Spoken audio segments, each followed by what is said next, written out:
Bonjour à toutes et à tous, j'espère que vous allez bien aujourd'hui. Enfin, on y est. Les pronostics du Royal Rumble 2019. Ce dimanche, 30 hommes et 30 femmes se battront pour le main event de WrestleMania et pour le titre de leur choix. Mais avant, je vous invente et je vous propose d'accueillir notre invité spécial, Ravioli le chat, qui nous montrera notre pronostic pour le championnat féminin de Raw, parce que c'est une fille, et le championnat féminin de SmackDown, ainsi que pour le Royal Rumble féminin. Allez, moi je te laisse, on va passer au kick-off, d'accord? Allez. Mais juste avant, je vous propose d'aimer, de vous abonner et de commenter. Vraiment, je suis excité de faire ces pronostics et je suis excité d'être à dimanche parce que, oui, la route de WrestleMania s'ouvre enfin, mais elle était déjà entrouverte depuis quelques temps, mais elle sera vraiment ouverte. Il y aura le panneau de WrestleMania 35 et des surprises et de la castagne et des rivalités qui commencent et des rivalités qui terminent. Voici le pronostic du Royal Rumble 2019.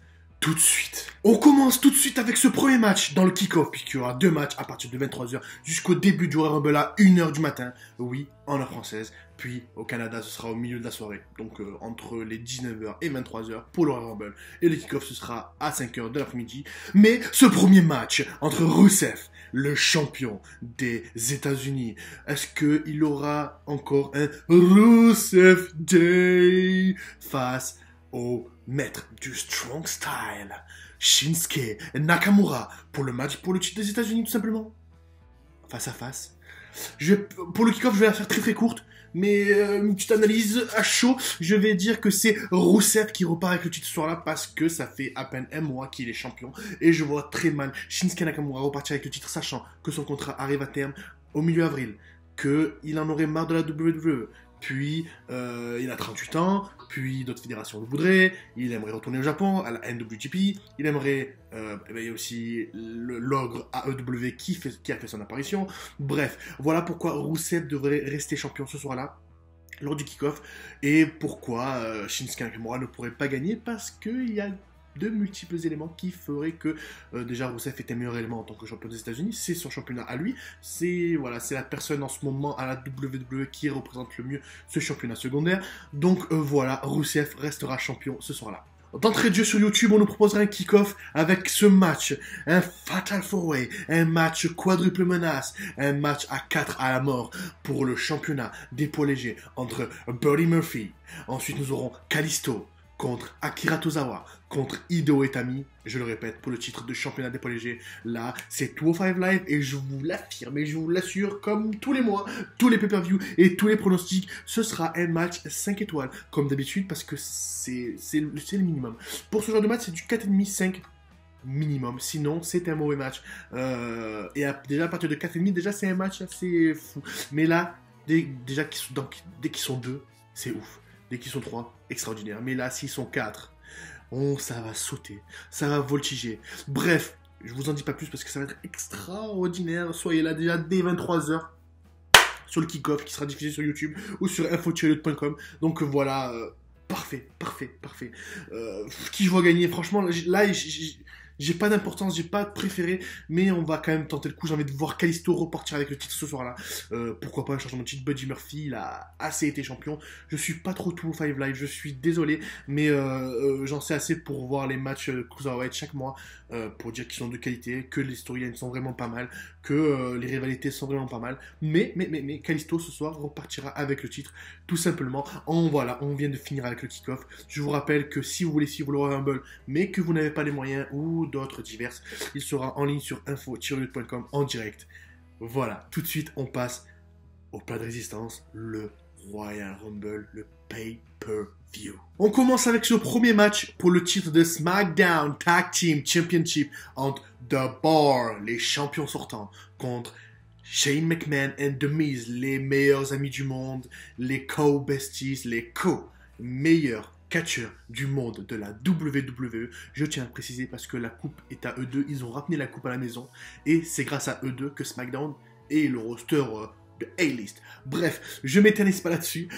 Ça fait quelques semaines que nous voyons cette rivalité germer. Depuis avant, il y avait un prologue entre Noël et le Nouvel An où The Miz supplie Shane de rejoindre son équipe avec des designs de costumes assez farfelus, fanfreluches. Voilà, c'était très drôle à voir. Puis, ils ont décidé d'affronter tout simplement les champions. Non, pas une équipe de locaux ou une équipe... Non, tout de suite, c'est les champions, c'est les meilleurs du monde. Ils veulent les meilleurs pour eux. The A-Listers, les champions par équipe, de Bar qui est venu à bout des Usos, de New Day et de tout le roster de SmackDown. Eh ben, il fallait qu'ils s'attaquent à eux. Donc voilà, on n'a pas vu de match à 2 contre 2, que des matchs à 1 contre 1 accompagnés de leurs coéquipiers. Donc, excusez-moi, je vais mourir.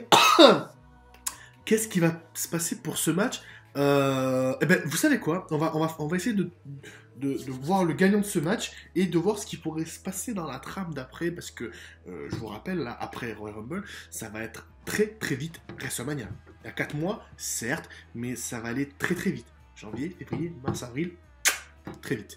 Donc du coup, je vois Shane McMahon et The Miz s'imposer ce soir-là. Pourquoi? Eh bien, pour vivre une grande idylle, une grande histoire d'amour, puis cette idylle finira bien par éclater jusqu'à que l'un d'eux sera heal au moment, je sais pas, au bout de 2 mois, en février, mars, quand Fastlane, Elimination Chamber va passer, quand ils auront perdu leur titre, exactement. Et puis l'un des deux va péter les plombs, et ce sera un match à WrestleMania entre les deux pour le titre de meilleur catcheur du monde. Oui, depuis Crown Jewel, ce petit trophée dont on n'en a rien à faire sera le centre d'une rivalité à WrestleMania. Voilà, c'est pas pour rien qu'ils l'ont créé, c'est pas pour rien qu'ils l'ont fait gagner, c'était peut-être un match de gala, etc. Mais donc ils vont gagner ce soir-là à Royal Rumble, les championnats par équipe, donc ce sera une équipe assez surprenante. Puis quand ils vont le perdre, il y en a un des deux qui va péter les plombs, donc ça me paraît logique que Shane et The Miz repartent avec les titres ce soir-là. Elle est déjà de retour, oui, Ravioli est là pour pronostiquer son match entre Ronda Rousey et Sasha Banks pour le titre de championne féminine de Raw. Donc oui, depuis quelques semaines, Sasha Banks a vaincu, a réussi à avoir le droit d'être la prétendante numéro 1 pour le titre de championne de Raw et d'affronter Ronda Rousey. Donc Ravioli, que penses-tu de ce match? En fait, tu t'en fous, ouais. Donc, ouais, ok, d'accord. Ok, j'ai compris. Donc pour elle, en gros, Ronda Rousey va rester championne parce que oui, ça va aller jusqu'à WrestleMania cette histoire, parce que en plus d'avoir subi une première défaite assez bizarre, si je puis dire, après ce main event assez bizarre, c'est que Sasha Banks et Bayley vont plus se réorienter vers le titre par équipe de la WWE, et Ronda Rousey va continuer son chemin jusqu'à croiser certaines personnes dont on va parler juste après. Donc voilà, pour ce match, je la fais courte, Ronda Rousey va rester championne. Cette rivalité a été servie parce qu'elle a battu tout le monde, hein, Natalya, Nia Jax, Alexa Bliss, etc. Il fallait bien en trouver une, donc la meilleure d'après Ronda Rousey, Sasha Banks qui, pour la rivalité, peut-être fera un heel turn après le match, mais ça en ira avec Bayley conquérir le titre par équipe. Donc voilà pour ce match ce pronostic assez court, mais assez intéressant. Ce sera un match intéressant puisque techniquement les deux sont pas mal. Et voilà. Ensuite, nous allons parler de ce match pour le titre de championne féminine de SmackDown, qui se verra affronter l'ancienne championne féminine de SmackDown, The Man, Becky Lynch, contre Asuka, l'actuelle championne sortante de SmackDown Live. Donc là, je suis assez partagé, mais pareil, avec ce qui pourrait se passer dans la soirée, je ne pense pas voir Becky Lynch... Quoi, vous savez quoi? On va tenter le truc. J'ai envie de dire que, que Becky Lynch ne repart pas avec le titre. Vous croyez quoi? Non, Asuka va repartir avec le titre, mais Becky Lynch va participer au Rumble féminin. Vous voyez où je veux en venir. Donc voilà pour ce match, une rivalité qui est passable depuis quelques semaines.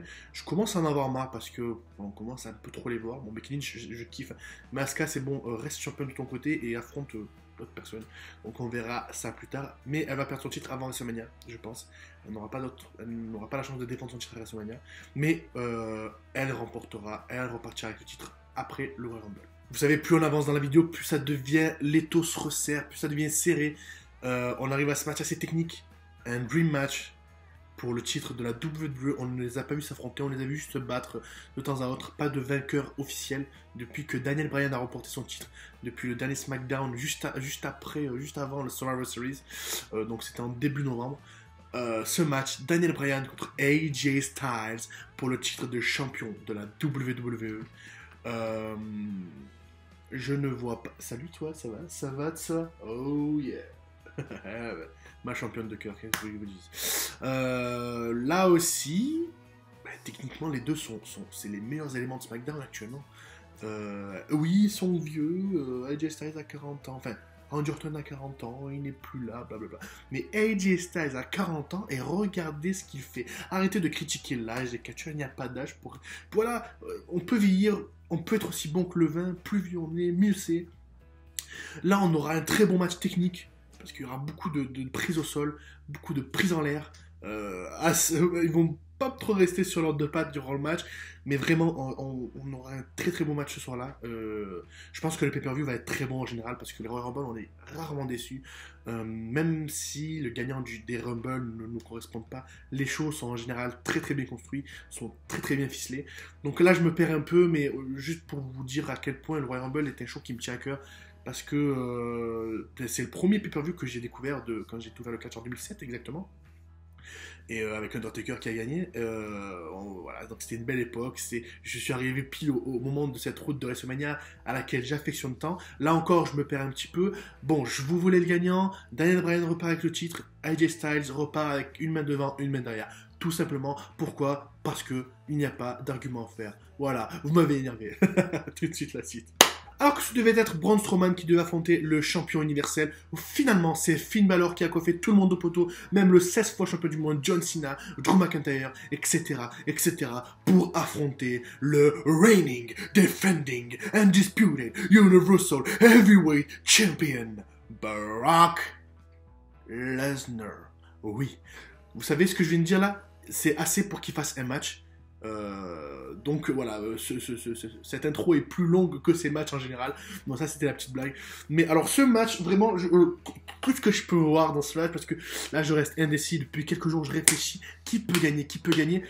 C'est trop facile de dire oui, Brock Lesnar va faire qu'une bouchée de Finn Balor.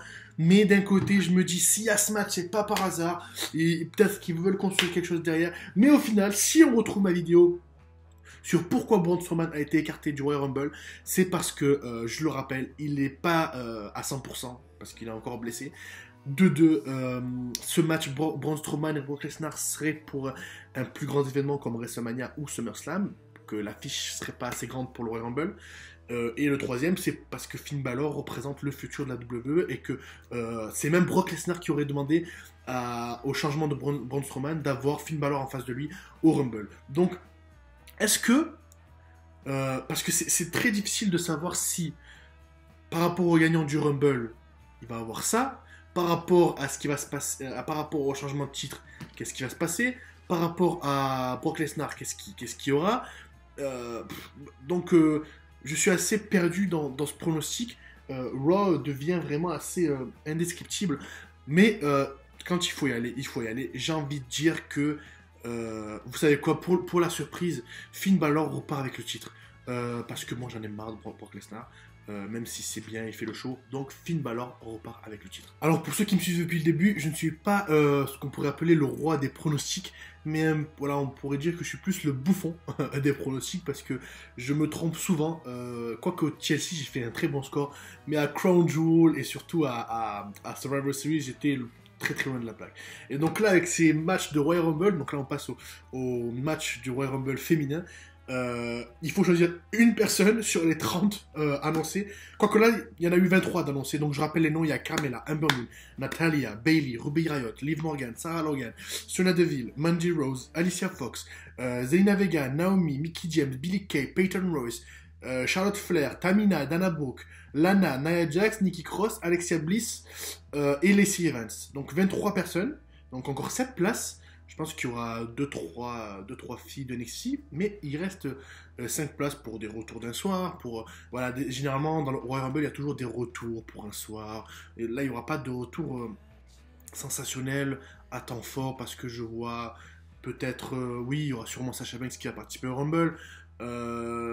Donc voilà, je revérifie, non, c'est jamais, je l'ai pas cité, donc, mais elle pourrait faire partie du Royal Rumble juste après son match contre Ronda Rousey. Donc voilà pourquoi. Mais il y en a une autre qu'on n'a pas citée, c'est Becky Lynch qui a son match contre Asuka. Et moi je la vois gagner clairement ce Rumble. En fait, j'ai un choix entre Charlotte Flair et Becky Lynch. C'est une personne de SmackDown qui gagnerait, bien sûr, mais pour affronter Ronda Rousey à WrestleMania. Parce qu'il y a un sentiment de quelque chose qui n'a pas été fini à Survivor Series. Et parce qu'elle a été blessée, donc là ce match serait l'apothéose de cette rivalité qui germe depuis novembre maintenant. Et alors maintenant, j'ai un choix à faire, Becky Lynch ou Charlotte Flair. Bien sûr, je peux me tromper, attention, je peux être très loin du compte. Carmella rentre en 30e, mais ça, c'est comme R-Truth en 30e, vous croyez vraiment qu'il va gagner le Rumble? Alors je les mets à couper si R-Truth ou Carmella gagnent le Rumble. Donc, ce qui me laisse le choix entre Becky Lynch et Charlotte Flair, et là, c'est le choix du cœur. Alors, soit vraiment ils font comme en 95 et c'est Charlotte Flair et Becky Lynch qui tombent toutes les deux en dernier à la fin et sont ex-aequo et ont leur match à WrestleMania, donc un triple threat. Donc j'y pensais à cette possibilité, mais ça m'étonnerait pas parce que c'est seulement le deuxième Royal Rumble féminin. Mais si je devais en choisir une, ça serait Becky Lynch qui gagnerait le Rumble. Charlotte Flair elle aura le temps d'en gagner 8 si elle veut. Mais là, Becky Lynch, c'est son année. C'est là où elle va encore plus fracasser. Donc, pour moi, c'est Becky Lynch et personne d'autre. Alors là, on arrive à... Déjà, on arrive à ce match, le main event, le Royal Rumble masculin. Vous savez qu'il y a seulement 19 catcheurs qui ont été annoncés se battre pour le Rumble. Je vais faire le listing. Donc il y a R-Truth qui va rentrer en 30e, qui va gagner le Rumble.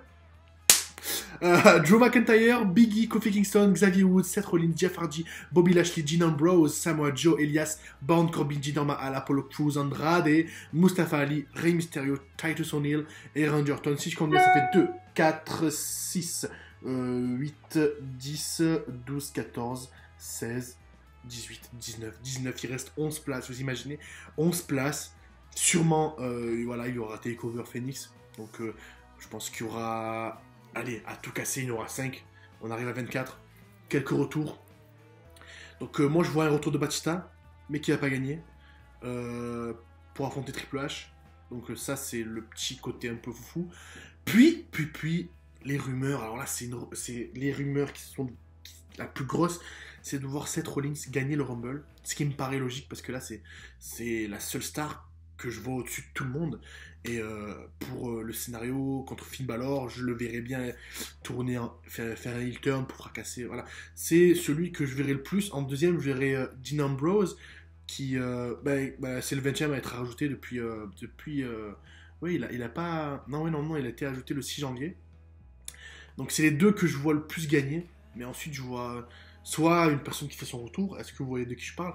Roman Reigns. Il y aura sûrement Undertaker qui fera une apparition. Alors le projet le plus fou serait que Roman Reigns fasse son retour. Mais ça me paraît, je sais pas, personne communique là-dessus, c'est assez bizarre, comme John Cena en 2008, ça a été très très très bizarre. Personne ne le voyait arriver, comme Edge aussi en 2010, c'est très bizarre. Donc je laisse en pourquoi pas, je laisse vraiment en cas où, plan B, au Roman Reigns qui fait son retour. Mais sinon, si je devais en choisir un, il y en a qu'un seul qui se dégage de tous. C'est vraiment Seth freaking Rollins qui partirait pour le main event de WrestleMania, soit contre Finn Balor, soit contre Brock Lesnar. Donc voilà, j'ai l'air un peu dégoûté de dire ça parce que ça me paraît tellement facile de trouver qui pourrait gagner que c'est excitant. J'espère que je me trompe. Voilà, c'est bizarre. J'espère que je me trompe parce que voir un gagnant du Rumble se dégager depuis quelques mois, c'est un peu chaud et c'est un peu risqué quand même parce que se dire, il pourrait quand même participer au match plus tard en gagnant le Chamber ou à Fastlane sa place. Mais là, je sais pas. Donc voilà, Seth Rollins qui gagne le Rumble masculin pour l'année 2019. Et bien voilà, Ravioli et moi, on a fini avec ces pronostics du Rumble. Ça a été très difficile. Vraiment, c'est la première fois que je prépare depuis quelques temps dans ma tête qui gagne tel match du Rumble. Parce que ce Royal Rumble match, qui me prend toujours la tête chaque année pour me dire qui va gagner. Mais en fait, c'est ça la beauté. C'est ça qui est beau dans ce genre de match, c'est qui va gagner, qui va être au main event de WrestleMania, parce que c'est c'est le premier match qui est défini 4 mois à l'avance, 3 mois à l'avance, avant le grandest stage of them all, la plus grande scène au monde dans le catch et le divertissement sportif. Donc, pour moi, ça a été vraiment excitant de faire cette vidéo. C'est la première fois que j'ai autant été excité parce que c'est mon premier grand pay-per-view. Bon, Survivor Series, je le compte pas trop comme un grand pay-per-view parce que ça a été un SmackDown vs Raw. Mais pour moi, ça a été voilà, pour moi, c'est une vidéo charnière de ma chaîne parce que j'ai envie vraiment de continuer. Ça me fait vraiment plaisir toutes les semaines d'être avec vous, de vous dire, de vous expliquer ma passion, de partager ma passion avec vous pour le catch et ce sport divertissement qui nous ravit à chaque fois, même si les décisions des officiels ne sont pas à la hauteur de nos espérances. Donc voilà, vraiment sans vous mentir, ça fait depuis TLC que je me dis qui va gagner ces putain de Rumble là, et je me languis d'être à dimanche 23h à partir du kick-off. Je pense que je ferai un live où je regarderai tout simplement le Rumble pour commenter mes états d'esprit juste à côté en pleine nuit. Voilà, donc si vous voulez venir, vous êtes la bienvenue. C'est pas une annonce officielle parce que je ferai ça juste pour les personnes qui ont envie de suivre à côté, pour communiquer, échanger. Donc voilà, je vous remercie. Pour ceux qui veulent suivre le Royal Rumble mais qui n'ont pas les moyens ou qui ne veulent pas avoir le décalage avec AB1, ça se passe sur info-lutte.com. Pour le kick-off, ça se passe sur YouTube et Facebook et aussi sur info-lutte.com pour ceux qui n'y arriveraient pas. Donc voilà, je vous remercie d'avoir suivi ces minutes longues du Royal Rumble. Je vous propose de se retrouver soit le dimanche soir pour le live, soit le lundi matin pour le bilan. Et je pense qu'on va être surpris et servi de ce Royal Rumble 2019. Et la route de WrestleMania ne fait que commencer. Mais ça va aller très vite. Je vous remercie. Aimez, commentez, abonnez-vous. Peace.